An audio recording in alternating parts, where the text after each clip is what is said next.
Guys, welcome back. So in this video I'm going to show you how you can turn off notification on Garmin watch. Alright, let's get straight into it. Now navigate to the menu here to press this up button here. Now scroll down a little bit. So settings, then we have here phone, this one here, phone, confirm. And now you will see here smart notification, confirm, and we are in. Now during activity you can also change that. So notification show all. If I press here, I can select that it's off, just like that.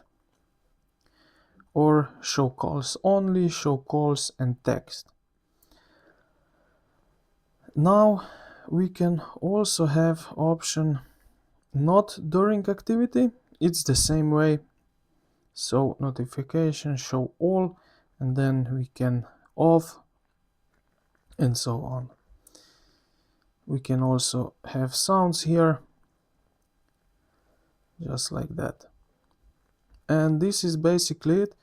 This is how you can turn off notification on your Garmin watch. I hope this video helped you out. If it did, consider to like the video and subscribe to the channel. Thank you for watching, and I will see you in the next one.